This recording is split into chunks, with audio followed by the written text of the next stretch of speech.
Now, the greatest difficulty in letting newborn infants develop their natural morality is the fact that armoring sets in so very early, i.e., soon after birth. With the first armor blocking, the infant's self-regulatory powers begin to wane. They become steadily weaker as the armoring spreads over the whole organism, and they must be replaced by compulsive moral principles if the child is to exist and survive in its given environment. Thus, the compulsive regulation of infants is not the result of bad intentions or maliciousness on the part of educators or parents. It is an awful necessity, an emergency measure. Self-regulation cannot be conceived of as something to be implanted in the child or something that can be taught. It can only grow of its own accord. What the educator and the parents can do is protect this naturally occurring self-regulation from birth onward.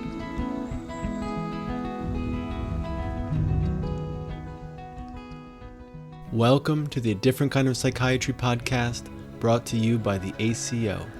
I'm Dr. Chris Burrett. The Journal of Orgonomy is now on Substack. Check out the link in the show notes to subscribe. Select articles from the journal will be available free of charge. Each month, we feature a narrated article, patient interview, case presentation, or discussion with one or more of our doctors who practice a different kind of psychiatry. We're interested in your questions and comments, and I would love to hear your feedback. Send an email to aco@orgonomy.org. The best way to help the American College of Orgonomy spread its knowledge is by letting others know about us. If you enjoy the podcast, we'd appreciate you leaving a rating and review. If you're interested in attending one of our webinar presentations, you can meet the doctors and join in on the discussion afterwards. If you're interested in training with the ACO, you can learn more about medical orgone therapy or the social orgonomy training programs. You can connect with us and learn more at orgonomy.org. This episode features a narration of the article, Problems of Childhood Self-Regulation in an Age of Permissiveness by Peter A. Christ, MD, reprinted in the Journal of Orgonomy, Volume 46, Number 2. Originally published in Volume 33 in 1999, Dr. Christ's article is perhaps even more applicable today as parenting has become increasingly permissive in today's anti-authority social environment.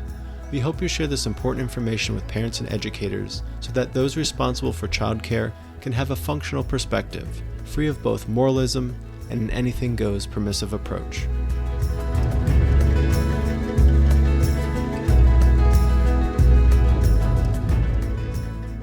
Problems of Childhood Self-Regulation in an Age of Permissiveness by Peter Christ, MD.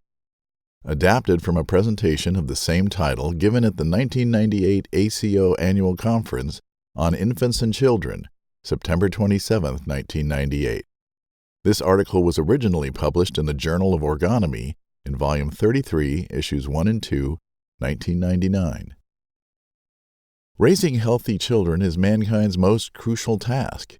There is no more important use for orgonomic knowledge. Our children must ultimately take responsibility for the tremendous problems, man-made and otherwise, facing our planet. We are living in an age of social breakdown in which people throughout society, from the lowest levels to our political leaders, fail to take responsibility for their own lives and their actions. Within families, we see the old-fashioned, neurotic, authoritarian family structure breaking down and giving way to a new neurotic pattern, the permissive family structure. Increasingly, we see bratty, whiny children whose parents fail to stand up to them and instead indulge their every whim or demand. We also see increasing numbers of impulsive, unfocused children who cannot concentrate and maintain their attention long enough for sustained work or accomplishment. We have increasing numbers of young people in the workforce who expect immediate success without working for their achievements or taking responsibility for their failures. The media regularly report on children who commit atrocities on classmates, teachers, and parents.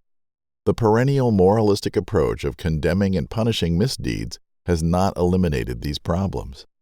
Neither has the permissive approach that says, "Let them express themselves. We don't want to inhibit our children." The only true solution is to ensure that the inherent natural capacity for contact and responsibility remains alive from birth onward. Mankind's move towards natural functioning will have to be a gradual process. Parents of each successive generation will need to make better emotional contact with their offspring so that they can raise less armored infants and children, thereby ensuring an increasing capacity for natural self-regulation. Every baby is born sweet and guileless. There are no evil babies except in twisted adult minds as reflected in horror novels and movies. Michel Audin, a French obstetrician who has been a pioneer and advocate of many aspects of natural childbirth, has reported extensively that babies can be in excellent contact if they are not traumatized at birth or sedated with mother's anesthesia. He makes the point that nearly every culture interferes with the vital contact between mother and infant at the time of birth. Anna Patsuru describes how even in the first hours of life, an infant is able to take charge of its own needs far more than is usually thought. Babies are able to instinctively find the breast, suckle, and regulate themselves. We are all born with instincts which, if unimpeded, allow us to develop responsibility for meeting our own needs. This natural inherent capacity for genuine self-regulation is the prerequisite for rational social action. To a great extent, humans have lost this capacity. What accounts for this? In a word, armoring. Dale Rosen describes some of the effects of armoring and the value of preventing its formation. Armoring turns the sweet innocence of babies into harshness, leaves them deadened, and interferes with the natural capacity for self-regulation. When children are armored, we cannot let them do whatever they want and hope they will be able to regulate themselves. They cannot. We must do our best to prevent the development of chronic armor and limit neurotic behavior when it manifests. I assume most of you are reading this article because you believe in the importance of raising healthy children. Some of you undoubtedly hope to apply what you read in raising your own children. This, however, is not my purpose. I cannot, nor should I even try to tell you what you should do. To do so would establish a new moralism, an orgonomic moralism, another abstract rule defining good parent or bad parent. We will return later to the problem of moralism. What can be helpful is a discussion about emotional, energetic contact between parents and their children and how this impacts the child's development from infancy onward. In an article such as this, I can offer some general principles about child rearing and self-regulation, but you need to be cautious in applying them. To proceed from intellectual knowledge alone will only add further complications. If you are faced with problems with your child, the best advice is to see an orgonomist for an evaluation of yourself and your child. A central theme in understanding and working with infants and children is contact. By contact, we mean orgonotic contact, that is, an energy contact, an energetic interaction with excitation. We can distinguish three realms of contact: with oneself, with others, and with the environment. Contact with oneself implies that we accurately perceive the emotions and sensations that result from movement of the biologic energy within ourselves. To the extent we are in contact, we feel intensely. With pleasurable excitement, the energy rushes outward to the skin, which may be experienced in various ways, such as a feeling of inner swelling of the chest, warmth in the abdomen, or sexual sensation in the genital. When we experience love, our heart overflows. In response to a real or perceived threat, the energy contracts into our core, and we feel fear. Our heart beats faster, and our gastrointestinal tract reacts with increased movement or spasm. With anger, the energy charges our muscles. These observations about our emotions support our understanding that contact occurs with spontaneous energy movement and is optimal when the excitation of the energy and its accurate perception are integrated. With regard to contact between two individuals, one is the excitant and the other the percipient. In the social realm, with contact, there is energy movement back and forth between people. When we interact with someone, we perceive the energy excitation in them and are excited in turn. While it may involve verbal, physical, or eye contact, the basis of such a connection is much deeper than these surface interactions. It comes from energetic contact. When we feel connected with someone in this way, the energy movement may originate from our core and extend out beyond our skin surface. We talk of being on the same wavelength, having good vibes, or being in sync. When we are emotionally touched by another, we are moved spontaneously. This is not always in a positive way. There are some individuals whom we immediately dislike, never having met or talked to them before. An increasing number of scientists are exploring the interactions between infant and parent. In 1974, Condon and Saunders published an article in Science in which they showed that infants as young as 1 day of age respond with limb movements that precisely correspond to the flow of the speech of the adults talking to them. T. Barry Brazelton at the Harvard Medical School has extensively studied interactions between infants and parents. In a case study involving simultaneous filming, these interactions are demonstrated. A several months old infant named Cece looks with wonder as her mother, Martha, talks and smiles at her. Cece then smiles in return and looks away and back. In Brazelton's words, Cece and Martha have learned about give and take, about rhythms. Cece has learned how to keep her mother coming by waiting to respond. She has learned to protect herself from too much overload. Most important, Cece has learned to blow her mother out of her chair with her bright smile. Split-screen films such as these vividly show what we mean by contact. The film also shows, as pointed out by Brazelton, that the baby interacts with her mother and father quite differently. With the latter, she is coy and partially hides her face under the corner of her outfit. She also makes loud sounds in response to his talking. In Brazelton's words, Cece already expects something very different from her father. She expects to play with him. She has an entirely different rhythm and body language which she saves for her father. Contact is essential for the child to develop the capacity to regulate her own behavior. Split-screen films show the infant learning how to regulate herself and to express herself, and to hold back when needed. Brazelton refers to this as the ability to regulate her own behavior to avoid being overwhelmed. Her coyness with her father, a form of holding back, actually gets him more involved. The capacity to modulate between expression and restraint allows the individual to be socially appropriate in his or her expression and to act differently with different people. Traditionally, the capacity for restraint is referred to as the ability to delay gratification, a mechanistic view that fails to capture the essence. The capacity to contain an impulse allows the individual to build a greater charge and then, in its discharge, experience more satisfaction. When one is in contact, there is a delicate balance between expression and restraint that allows the individual to maximize satisfaction and the effectiveness of his actions. At times, it is even essential for survival. This is well illustrated among predators in the animal kingdom, where rushing after prey too quickly can leave the predator hungry. In contrast, holding back until the right moment can bring a meal. There is a natural alternation between spontaneous expression and restraint. Alternating opposition also describes all pulsatory biologic functions. In a healthy organism, energy pulsates between the core and the periphery, allowing the individual to satisfy core needs. These processes of pulsation and satisfaction are the basis of an internal biological self-regulation. But the young do not grow up in a vacuum.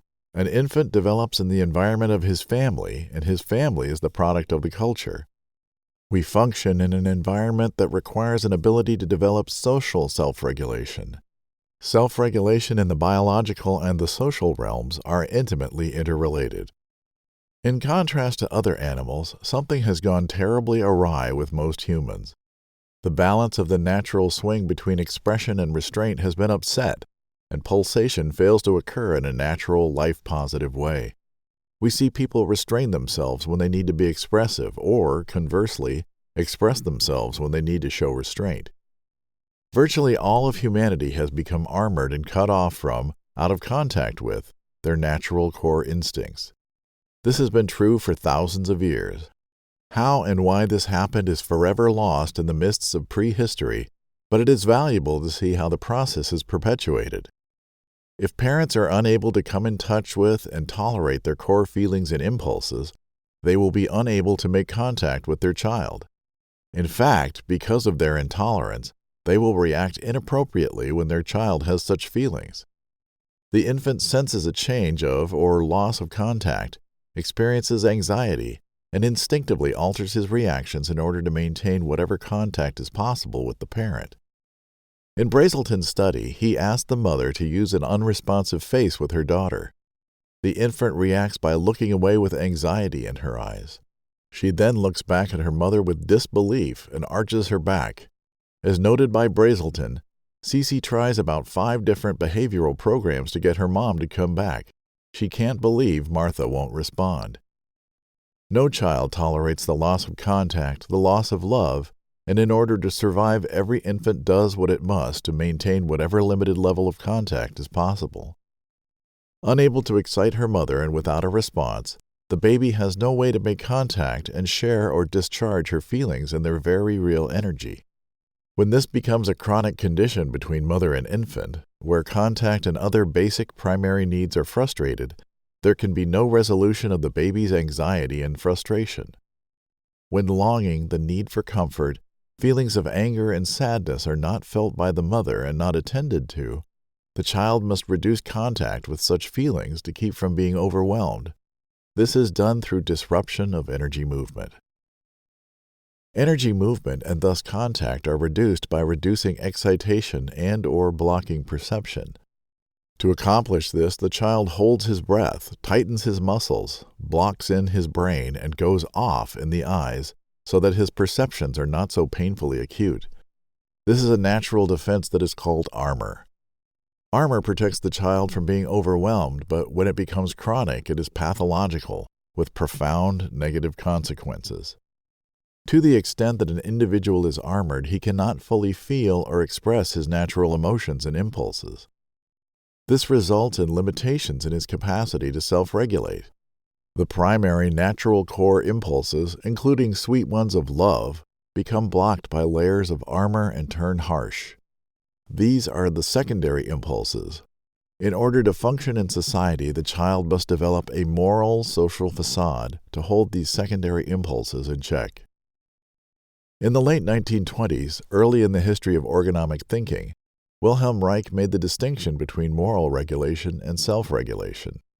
The term self-regulation describes the natural capacity of the individual to govern himself according to inborn healthy biological needs. This contrasts with moral regulation, where the individual must be governed by externally determined rules of right and wrong. Moral regulation has been the prevailing mode of armored authoritarian human civilization for thousands of years. In the armored condition, natural pulsation between expression and restraint, as described before, becomes distorted. Because of armor, core expressions are transformed into secondary expressions, and the restraint employed to control them becomes moral restraint. These no longer function as alternating opposites, but become antagonistic. For millennia, the predominant family structure, and with it the approach to parenting, has been authoritarian. In such a family, the parent asserts authority and decides what is right and wrong with little regard for the feelings or genuine needs of the child. You have to do it because I am your parent and I tell you what is right. In the second half of this century, we have seen a counter-reaction to this approach. Most people born before 1960 were raised by authoritarian parents, but since that time we have increasingly seen permissive parenting and a permissive family structure. The permissive parents of today were often themselves raised in an authoritarian way and experienced the negative consequences of that upbringing. With the best of intentions, they have decided they want to do or be something different for their children. They hated being told what to do and want to let their children express themselves more freely and have more say in their lives. These parents are reacting against their upbringing. Armored themselves and lacking core contact, they are no more able to raise their children in a healthy way than were their parents. To the extent to which a parent is armored, he will be incapable of making contact with his own core and therefore with the core needs of his child. He is biophysically limited in his ability to relate to his child. The armor prevents direct contact with his core and prevents direct contact with the outside world. Without his deepest need for contact met, the child of this new generation must armor and, as a consequence, develops a wide range of harsh secondary expressions. These include being whiny, bratty, pushy, mean, sneaky, arrogant, contemptuous, and so forth. And because he is not disciplined by his parents, he continues these behaviors not only at home, but also more readily in his social behavior outside the home. When these secondary behaviors manifest, it is disastrous to allow the child to do what he wants, and it is the parent's obligation to point them out and stop them. To the extent that the child is armored, he is not able to function appropriately without moral rules of conduct and is incapable of regulating himself. Because of this, permissiveness has not only not improved family life or society, but has instead brought about chaos. Authoritarian and permissive parenting are the two basic types of armored child rearing. The impulsive character manifests in conditions in which both of these parenting approaches are overtly manifest. Each results from a different relationship between moral restraint and secondary expression. In the authoritarian approach, moral restraint holds back secondary neurotic expression and is predominant. The opposite is true in the permissive approach, with secondary neurotic expression dominant over moral restraint.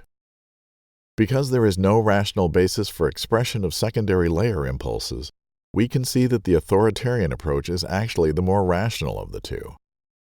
Both types of neurotic parenting result from parents' armoring and their reactions to secondary layer impulses. Both fail to distinguish primary from secondary impulses. The authoritarian inhibits both primary and secondary impulses, and the permissive allows expression of secondary impulses. Another way of seeing this, the authoritarian parent indulges his own secondary neurotic expressions, while the permissive parent indulges the child's secondary neurotic expressions.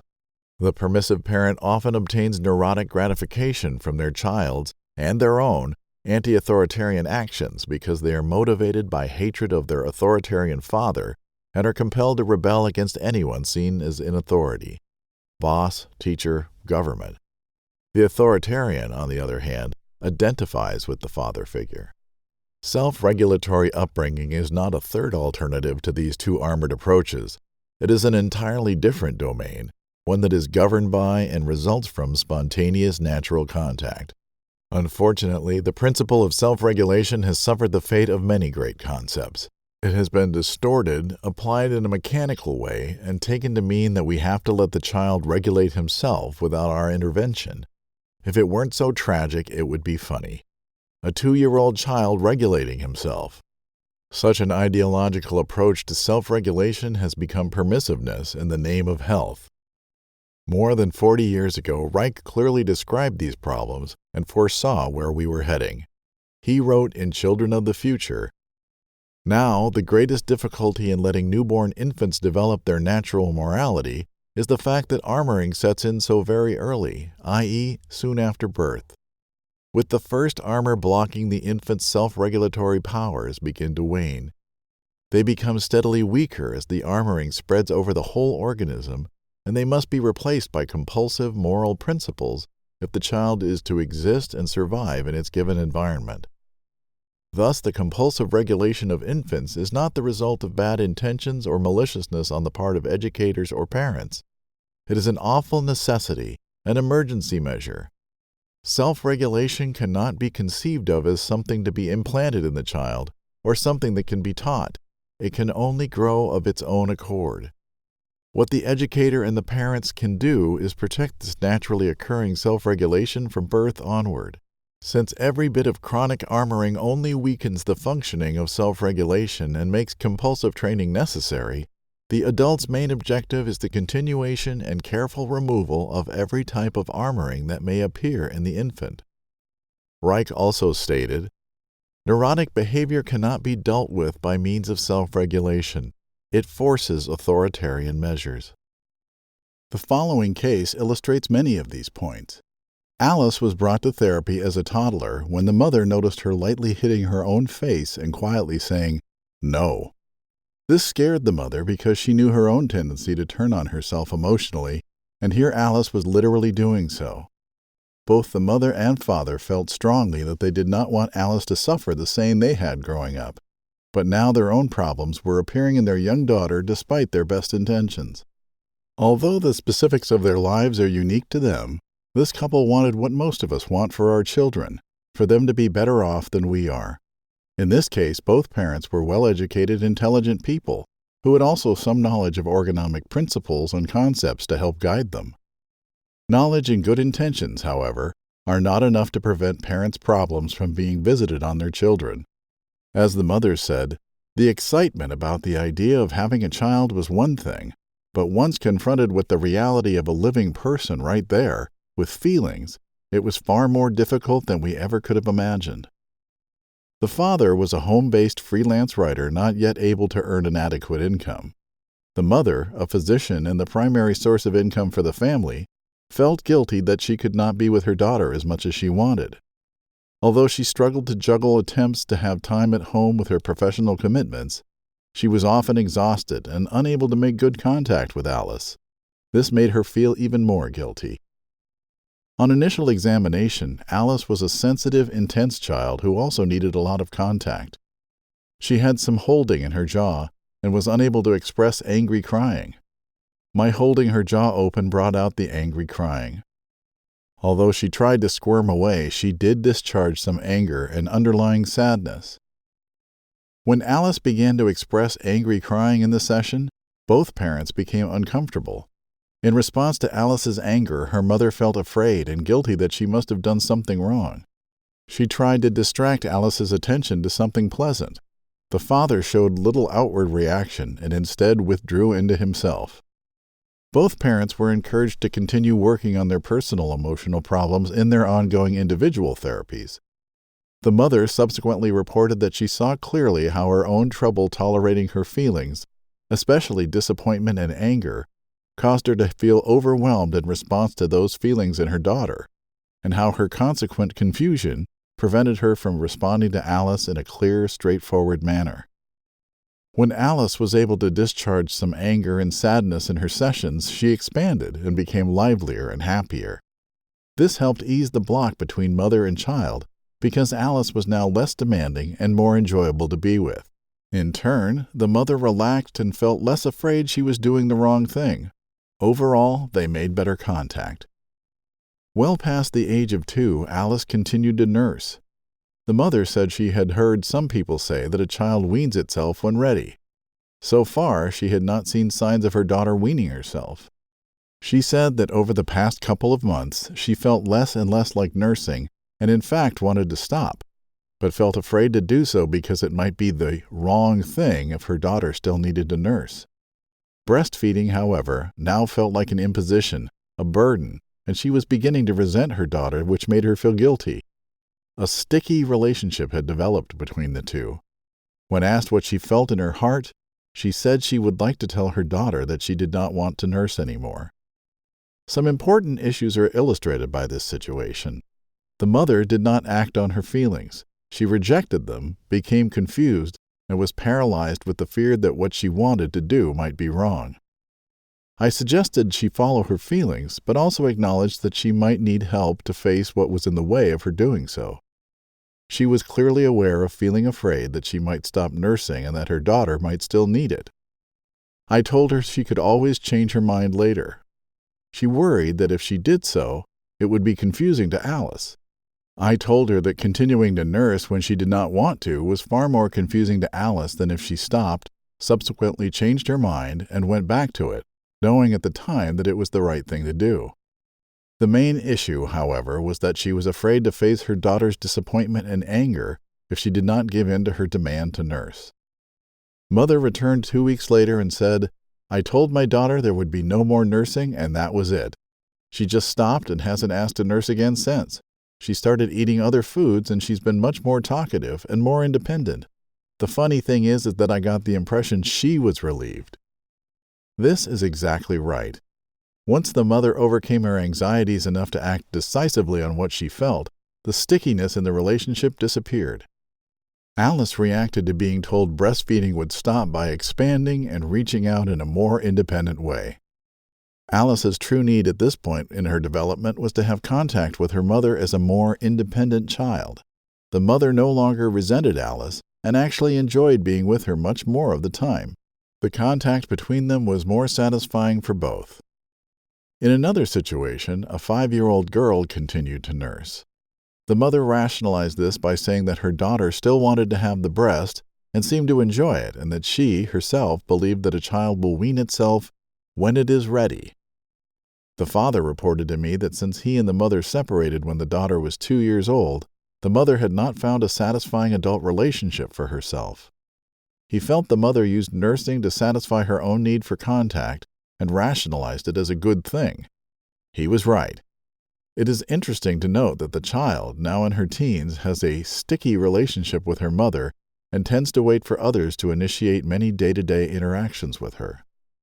Jane Goodall's detailed observations and research of chimpanzees and their family relationships document the profound effects of failing to wean a child. The top-ranking female that Goodall named Flo was observed to be a particularly kind, loving, and tolerant mother. Her older offspring all did well and were very successful in the community. Her sons tended to be high-ranking, and her daughters were sought after as mates and did well in raising their young. When she was pregnant with her fifth, Flo increased her attempts to wean her 4-year-old son, Flint. But typical of youngsters of his age, he resisted. He still tried to suckle and demanded to ride on Flo like an infant despite his large size. When denied, Flint threw violent temper tantrums, screaming, hitting, and biting his mother.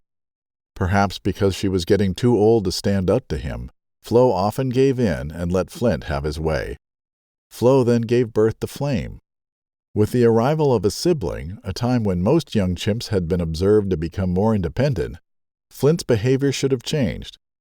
Instead, he kept pestering his mother for even more attention, trying to suckle with Flame at Flo's breast.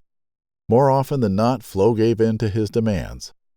6 months later, while Flo was ill, Flame disappeared, evidently having died. With no infant to care for, Flo gave up trying to wean Flint or encourage his independence, even though he was over 4 years of age. At this time, Flo was estimated to be well past 40, near the life expectancy of a wild chimpanzee. Feeble and worn, she now spent most of her time resting quietly. With Flo's death, Flint stayed by himself close to the place where she had died. He ate very little and became increasingly lethargic and depressed. In this state of grieving, Flint grew sick, and 3.5 weeks after losing his mother, he also died. Flo lacked the energy to react appropriately to Flint and encourage his independence as she had with her first 3 offspring. This had grave consequences for him. So, even the best of mothers can have problems, in this case advanced maternal age and a baby's death, that profoundly affect the delicate balance of interactions and contact between mother and child. When normal, healthy interactions are disturbed, this profoundly impacts the offspring's capacity for self-regulation and even survival. Let's return to the story of Alice. The problems that arise from a disturbance of contact can manifest during each stage of development. A few months after the resolution of the weaning problem, Alice's parents became concerned because she was refusing to let them change her soiled diaper. She had begun to use the potty, and although not fully toilet-trained, she had now regressed. Both parents felt they should use force to change her, but felt helpless and became paralyzed in the face of her angry stubbornness. As a result of their tentative approach, diaper changing became a long, drawn-out affair in which they tried to reason with her and cajole her until eventually she gave in and let them do it. Neither one doubted that Alice's reaction was neurotic or that their own response was as well, but they were also uncertain what to do with her.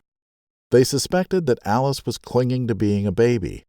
The father, in particular, who was home with her more, was more comfortable relating to her as a baby.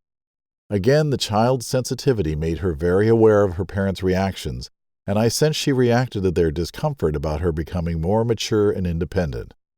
While both parents were anxious in the face of Alice's intense reactions, they were now more able to tolerate her emotions and primarily needed encouragement to be clear and direct with her. Subsequently, the mother said that she was well aware that she often became paralyzed with the fear that she would act on a decision and it would be wrong. The mother felt that neither she nor her husband grew up with any rational model of how to handle children. In her paralysis, she was often unable to see her options. Advice often served to give them a simple, rational model of what they could do. In this situation, they were told that a soiled diaper simply needed to be changed, without debate or discussion. They were also told that the health of their child would result in her respecting them for standing up to her neurotic reactions and hating them if they didn't. They were encouraged to simply take charge of the situation and without rancor tell Alice that they were going to change her diaper and proceed to do so even if it required holding her down. They were also told that Alice did not have to like what they were doing. It was important for her to express her anger without them tiptoeing around it. By now, they had seen me hold and contain Alice on the treatment couch many times when she wanted to squirm away, and they had also seen her rage and get through it with relief. Immediately following the session, they realized Alice needed a diaper change and proceeded to do so in the waiting room. Through the door, I could hear Alice screaming. She was in an absolute rage and screamed bloody murder as if she were being killed. The rage needed to be discharged, but up to this point, because of the parents' indecisiveness, had no outlet except indirectly through stubbornness. In the next session, they said that there had been only one more diaper incident. After this, Alice was relieved, more expressive and independent. Part of the rage of a child in a permissive setting is rational and is directed at the parents for not taking care of the child by taking charge of the situation. Both parents have worked hard in individual therapy and are better able to tolerate their own emotions. Continued work with the parents on their relationship and how they relate to their child has made them much more able to respond appropriately. Currently, Alice is seen for therapy every few months when she asks for it or her parents feel that she has gotten stuck. A recurrent problem is her reluctance to feel and express anger. She avoids it with a tendency to be overly obedient and to retreat into a helpless, whining, poor me attitude. Rather than getting caught up in the content of Alice's whining, the parents can now usually tell her to stop whining and speak up. When they do this, she immediately becomes more animated and communicates her needs directly. In general, Alice is now doing well and has become a delightful 6-year-old, well-liked by classmates and adults. People remark that she is particularly sensitive, caring, and expressive, but strong at the same time. From the beginning of Alice's treatment, the mother felt that she must be a bad mother because her daughter had problems and needed therapy. Recently, she said that she could increasingly hear what she was told so many times, that she did the best she could, and when she could not see what else to do, she sought help for her daughter. Getting her daughter into therapy was an indication of her being a good mother rather than a bad one. Where does all the rage come from when a child is allowed to act out neurotic impulses? The irony is that in doing what the child wants, the permissive approach overlooks the deeper needs of the child. Indulging the child's secondary neurotic impulses gives only superficial satisfaction and actually prevents the spontaneous development and expression of the deeper, healthy primary ones. The primary impulses, therefore, are in great measure frustrated, hence the rage. Often the parent has the instinct to say no, but overrides it, feeling guilty. This is common with permissive parenting. One of the recurrent distortions of the concept of self-regulation is the idea that a child should not be thwarted and told no. Reich himself was aware of this, as revealed in unpublished notes made by Myron Sharoff of one of Reich's last seminars in August 1955. One of the seminar members reported seeing many examples of so-called self-regulated infants, where the mother had become exhausted. She was continually being awakened at night to meet the child's demand for contact. From Sharoff's notes, Wilhelm Reich made the point that, while the first few months of the infant's life are hard on the mother, when this continues on into years, there is very often something pathological in the situation. Some of the pathology he had noted, it is actually the mother's needs rather than the infant's that are being met by this constant contact. The mother is seeking the warmth, not the infant. Or the mother is very ambitious and wants to show that she has an extremely self-regulated child and is very giving to it. Perhaps the most outstanding factor that was mentioned was that the infant feels deprived of genuine contact, and hence is constantly demanding something, no matter how much the mother tries to give to it. A vicious circle is then established, with the mother feeling more and more resentment because of the child's demands, and the child feeling more and more unfulfilled in the something it is seeking, and hence becomes more demanding. Reich stressed the obvious but often forgotten point that the child needs to learn no's, that no's are part of reality, and that if he doesn't learn them when he is young, he will never learn them. Reich never felt that no's should be excluded, but only anti-life, hateful, irrational no's. Another case well illustrates parents' confusion about when to say no and what to say no to. When Anne was 4 years old, her parents asked that she be seen in consultation. They expressed concern that she had become sexually provocative with her father, occasionally rubbing her genital against him while he was sitting on the sofa. She had also recently become agitated and easily distractible. Both parents were quite uncomfortable with Anne's sexual behavior, but were reluctant to stop it because, wanting to raise a healthy child, they did not want to repress her sexually. Through discussion, it became clear that, in general, Anne failed to make eye contact and asked directly when she wanted her father's attention. Anne had been previously seen at age 2.5 for routine evaluation. At that time, she was noted to be lively, but with some oral holding, and a subtle tendency to go off in her eyes.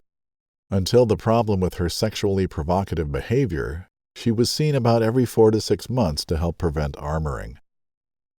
In response to her sexual behavior, Anne's father tried to act as if everything was fine, but in fact it made him intensely uncomfortable. She certainly sensed this. The father was urged to gently tell Anne to stop rubbing against him and to tell her to make eye contact. The parents were reassured that this gentle suppression of her genital impulses was necessary. When the father handled Anne's sexual behavior in this way, it quickly stopped. She calmed down and became more focused in general and was able to look at her father and engage him in a range of everyday play activities by saying, "Watch me do this, Daddy."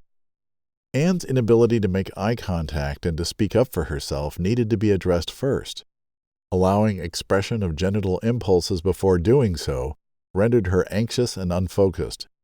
In this case, genital suppression, which might be seen as wrong, was necessary to help the child integrate and support the long-term development of her sexuality, without genital fixation on her father. If Anne was well integrated and had an appropriate sexual outlet with a peer, she would not have directed her sexual feelings to her father. Failing this, however, it was necessary to stop the behavior. Virtually all families are neurotic, and therefore family relationships are sticky. Individuals within them are not able to function freely and independently. In fact, natural independence is thwarted. The child's ties with the parents become burdened with the excess energy of unexpressed feelings and unfulfilled needs. Reich coined the term familitis to describe this condition in which family members are neurotically bound together. It is wonderfully descriptive and accurately conveys the overcharge and overexcitation, the inflammation, of family ties.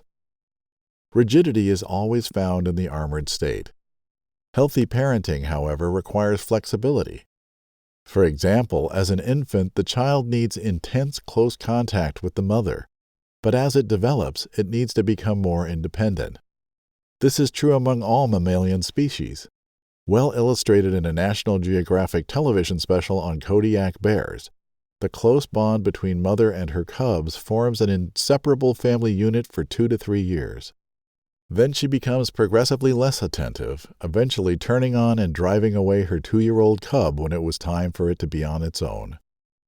Seeing natural functioning through the lens of armored human attitudes causes many people to regard the mother bear's abandonment of her cub as brutal. Perhaps it is harsh, but is it brutal for the mother to force her young to become independent? Is the cub afraid and confused? Undoubtedly afraid, confused maybe.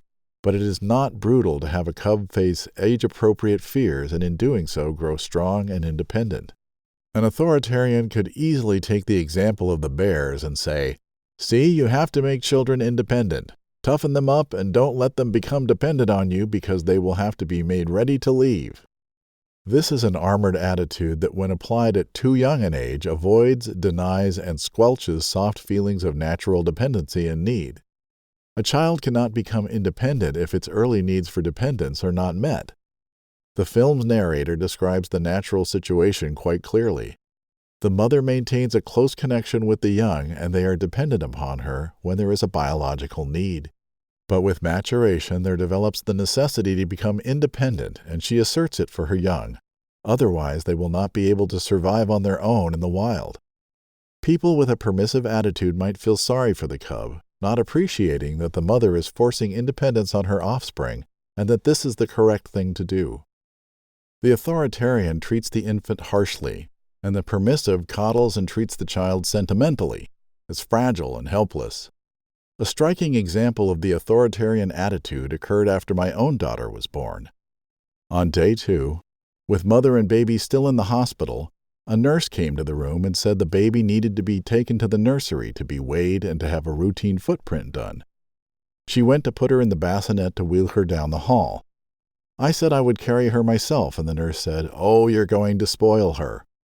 When we arrived at the nursery, several other nurses said the same thing, one adding, "At some point she's going to have to get used to her daddy not carrying her everywhere." Can you tell me how it is possible to spoil a 2-day-old infant by carrying her, holding her close, and comforting her? On the other hand, Anna Pozzaro's discussion of delivery self-attachment shows that trying to do too much for the infant can interfere with and interrupt natural functioning. Assisting a newborn to the mother's nipple to nurse actually interferes with the infant's instinctual ability to crawl to the breast on its own. Sometimes the parent needs to teach the young. Other times, however, they must let them learn on their own, and the parent's role is to prevent anything from interfering. This is well illustrated in the interactions between a mother cheetah and her adolescent cubs, as seen in an episode of the Nature series shown on public television. The mother of 2 adolescent cheetahs sees a young Thompson's gazelle. Her cubs play instead of scouting for prey, but finally they catch on and stalk the fawn, which instinctively freezes and lays low. While the cubs know how to stalk, they do not yet know how to kill. They wander around the fawn lying on the ground, sit down next to it, paw at it, and seem to play with it for a while. Their mother does not interfere. She gives them more time to learn by experience when she chases off a hyena threatening to interfere. With the added time, the cubs eventually make the kill together. Examples in nature, where there is apparently no significant chronic armoring, show us the process of parenting when there is natural contact with offspring. As humans, our armor unfortunately prevents us from making the kind of contact required to instinctively care for our young as fully as they need. The possibility of preventing armor and the difficulties of developing a healthy approach to child rearing were described by Wilhelm Reich nearly 50 years ago in Children of the Future. Those who operate with thou shalt and thou shalt not somehow have no inkling of the inborn moral behavior in man. The orgonomic principle of self-regulation relies fully on the natural structure of the newborn infant, and with good reason.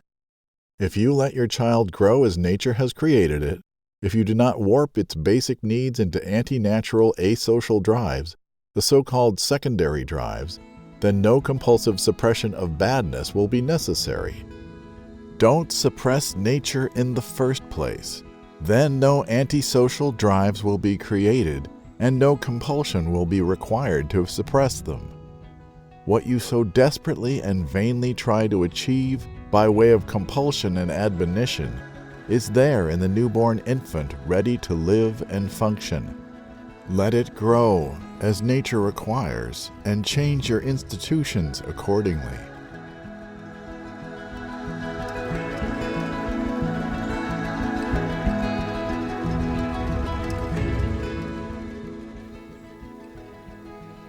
I come across permissive parenting routinely in working with parents, and often the work of a child psychiatrist is encouraging and helping parents set limits for their child, which is something that would have been unheard of in prior generations. I found the most success with parents that have a gut sense of their need to be the authority, but have become cut off from it temporarily, or confused or distracted by the permissive anything-goes culture of today. How do you like listening to an audio version of an article from the Journal of Orgonomy? Would you like to hear more? Let us know. The best way to help the ACO spread its knowledge is by letting others know about us. I hope you share this podcast with your friends and family and let them know about our work. You can connect with us at orgonomy.org. I'm Dr. Chris Burrett. Thank you for listening to the A Different Kind of Psychiatry podcast brought to you by the ACO. Since 1968, the psychiatrists affiliated with the American College of Orgonomy have been helping patients discover greater satisfaction, health, and overall well-being in their lives. Whether patients suffer with mental illness, struggle with addiction, or feel unsatisfied with their work lives or relationships, medical orgone therapy, as practiced by the physicians at the ACO, offers a way forward, often without the use of medication.